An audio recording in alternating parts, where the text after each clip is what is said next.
tá na torcida do Corinthians, Por cara. isso que Não você são precisa esses mexer com os caras que elegem. Uma vez um cara me deu um exemplo que me impactou tanto que eu guardei isso na minha memória. Eu me encontrou no estádio e a gente começou a conversar. Não me lembro quem era a pessoa, tal, mas eu fiquei com isso na minha cabeça. Ele falou assim, vou te falar aqui que é o Corinthians. Eu falei assim, fala. Ele falou assim, ó. O Corinthians, do muro pra frente do Parque São Jorge, pra você entender, não era sócio, não era nada na época. Ele disse, ó, se um presidente colocar durante um final de semana um espaço para fazer cabelo e maquiagem das mulheres dos sócios de graça durante o final de semana, e o Corinthians for campeão do mundo, com outro presidente, o que fez o salão de beleza de graça Sim. vai ter muito mais valor lá dentro do que o presidente campeão do mundo. E aí aquilo me impactou, eu fiquei com aquele exemplo na minha cabeça, sabe? Então, infelizmente, o Corinthians do muro para dentro do Parque São Jorge é um clubinho pequenininho das mesmas pessoas que querem fazer pelas carteirinhas, pelo poder, e o gigante Corinthians, ele é do muro para fora, dos seus milhões de torcedores, dessa massa que leva, faz o clube arrecadar 1 bilhão. E o do muro para dentro é aquela coisinha do clubinho ali entre eles e tudo mais. A gente trabalhou junto muitos anos no lance. Há quantos anos eu falei pra você, da época que eu era conselheiro? Sim. Eu sempre falei isso.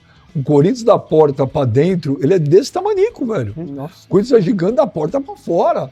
E o que mais me surpreende é que eu saí do Corinthians há 20 anos atrás, exatamente em 2005, quando entrou a MSI, que eu falei, meu, você tá louco, isso aqui não é para mim mais, não. O Corinthians só piorou, cara. Uma entidade, Só piorou internamente, cara. entidade sem fins lucrativos, igual em 1800 e bolinha, não mudou nada. Não mudou nada. Não é uma empresa, não é um local em que você tem que gerar lucro, em que você tem que zerar dívida, em que você tem que ter superávit. Não, é entidade sem fins lucrativos. É um clube social como qualquer outro. É como um clube de bairro. Você acha que se o André Negão tivesse ganho, a situação era outra? Era diferente, mas melhor, não sei. Tem um meme teu que entrou ali.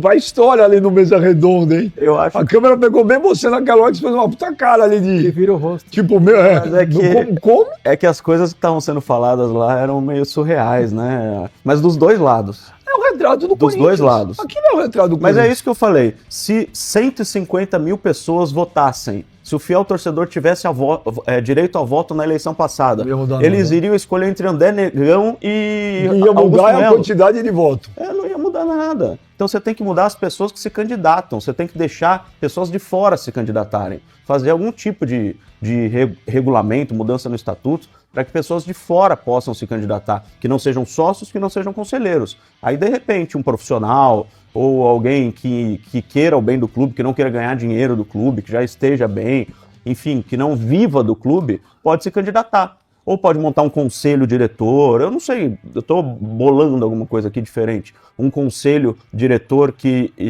exista ao lado do conselho deliberativo, para não acabar com o conselho deliberativo, que eu acho que não vai acabar tão cedo.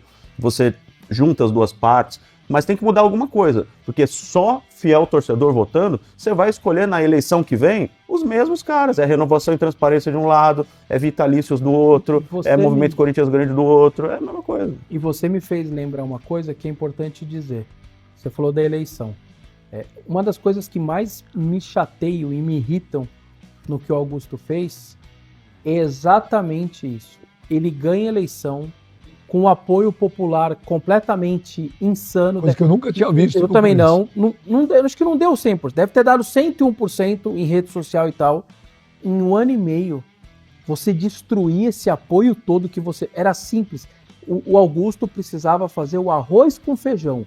Nada demais. Se ele não fizesse nada demais de errado, mesmo que não tivesse feito nada de tão maravilhoso, ele ia terminar os 3 anos dele, o Corinthians ia estar no mínimo igual ou até um pouco melhor, e ele provavelmente ia eleger o próximo, porque as pessoas estavam felizes de acabar uma dinastia de 16 Mas aí, na anos. sua visão é o quê? É porque ele é muito ruim mesmo ou porque ele tinha outras intenções?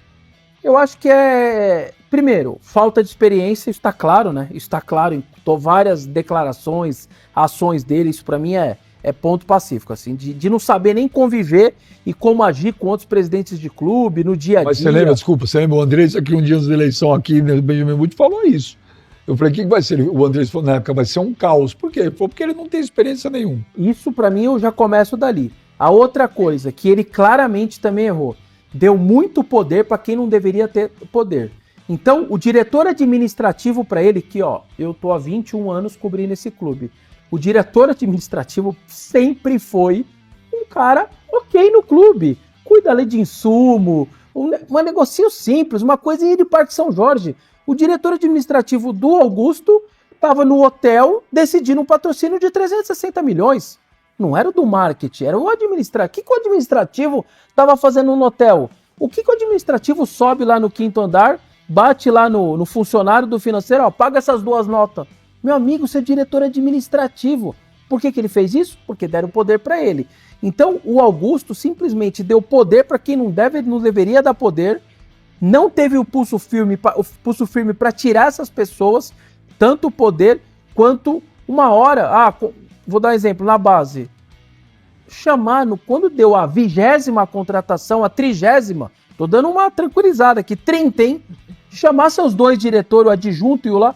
Falou, deixa eu te falar uma coisa aqui, o que tá acontecendo aí? Vocês já estão com 30 jogadores em menos de 4 meses. Tá acontecendo o que aqui? Não, deixa rolar. Foi parar em 87. E se não sai o negócio do impeachment lá, foi exatamente quando houve ali a saída, que parou, não tem mais um jogador no bid, hein? Não entrou mais ninguém depois que trocou a diretoria de base. Mas isso Sério. é incompetência, é inexperiência ou é má intenção? Ó, respondendo completando, na verdade, o que o Vessone estava falando, o Augusto tinha 101% de aprovação. Mas não era por mérito dele, 0% por mérito dele. É porque queriam tirar o outro. Esse é um ponto. Queriam O que tirar a temos para renovação hoje. qualquer um que tivesse lá, se tivesse você, eu, Vessone, qualquer um Cone lá, teria 101% de aprovação. Então, o problema é esse. Você chama de voto de protesto. Exato, um para tirar o outro. O que a gente tem na política nacional também. E o Augusto, ele não soube utilizar isso a favor, porque ele continuou fazendo campanha. Eu acredito que ele achou, e ele acha ainda, que as pessoas escolheram ele pelo que ele pensa, pelo que ele faz. E não, as pessoas escolheram ele para tirar o outro. Tanto que o Augusto até hoje faz campanha. Ele continua fazendo campanha. Você pega as entrevistas dele hoje, ele está sendo perseguido pela imprensa, é a renovação e transparência que está por trás de tudo. Pô, tem um inquérito policial de 273 páginas falando dele. Mas é a imprensa que está perseguindo, é a renovação e transparência. Bom. Isso é campanha. Isso é campanha. Ele está fazendo campanha hoje para o dia 9 de agosto. Ele nunca se... o Belo tem um bom ponto. Para mim, ele nunca se comportou como presidente do Corinthians. Ele sempre se comportou como candidato, até com a caneta na mão. Exatamente. Do tipo, teve uma coletiva, cara, devia ter 50 câmeras, 300 jornalistas. Ele usou a coletiva para falar assim, olha, estão falando que agora eu não pago lá o estacionamento do Parque São Jorge, que é R$8, eu devolvi o dinheiro. Ou seja, era aquelas fofoquinhas de Parque São Jorge, de estacionamento de R$8, ele numa coletiva para 50 câmeras, mandou recado pro sócio. Você expõe o Corinthians ao ridículo. É inacreditável, cara. Então, se comporte como presidente. Fala do bilhão, do contrato grande, do jogador. Não, ele usou a coletiva para mandar recado para a fofoquinha do Parque São Jorge. Isso é o que ele está dizendo, é ainda se comportar como candidato. E até hoje, ele não está mostrando provas que mostrem que ele é inocente em relação ao contrato da Vaidebet. Ele está fazendo campanha para no dia 9 de agosto sócios votarem para ele voltar a ser presidente. Até porque o que o Vessone falou, para acontecer alguma coisa na justiça, vai ter daqui 7, 8 anos, na STF, vão pedir revisão, enfim, fazer o que for. Porque ele tem advogado bom, hein? Dos mais caros do Brasil, né? Quem paga? Ninguém sabe. Acho que alguém vai descobrir em algum momento, né, quem tá pagando. Porque um advogado desse, a gente sabe que é uma pequena não, é uma fortuna. Sim. Cara, foi São coisas de ministro da 3, Justiça. 4 milhões. Ministro da Justiça, gente. Os caras mais importantes aí do... Não vai ser tão rápido. Então ele tá jogando isso lá pra frente. Ele vai se defender das provas, vai querer mostrar a prova que ele é inocente lá pra frente. Nesse momento atual, ele tá fazendo campanha para os sócios do Corinthians. Quando ele vai na televisão, ele tá falando com os sócios do Corinthians. Ele não tá pensando em você, não tá pensando no torcedor da arquibancada, do torcedor da rede social. Ele tá pensando no sócio que vai votar para que ele volte a ser presidente, que é o que tá na cabeça Deixa eu dele. contar pra vocês, o Augusto, quando você fala com ele, vocês falam também bastante, ele é 100% convicto de tudo. Sim, É sacanagem, é golpe, é armação. ele acredita. Eu incomodei. Então, ele acredita nisso? Sim, ele acredita. Ele tem certeza disso. Ele acredita. Que Quando tá ele falou... todo mundo errado, como você fez no SBT. Hã? Você acha que está todo mundo errado e só você tá certo? A pergunta dele é dura, mas era... E na cabeça é isso aí. Todo mundo tá errado. Lá no SBT eu perguntei para ele, fora do ar, quantos % de sócios vão votar para que você volte? Ele falou 70%. Eu falei, Augusto, eu não acho isso não. Eu acho que você não tem 70%. Tenho. Eu falei, mas é pesquisa? Você contratou uma pesquisa ou você conversa com os... Eu converso lá dentro, eu tenho 70%. Ele acredita. Ele não tem 70% de sócios que vão votar para ele voltar a ser presidente. Mas ele realmente acredita. Eu perguntei 3, 4 vezes para ver se ele mudava. E não mudou. Gostou do vídeo? Então dá um like, comenta e compartilha, se inscreve no canal. Nos ajude a crescer. Porque aqui é de torcedor para torcedor.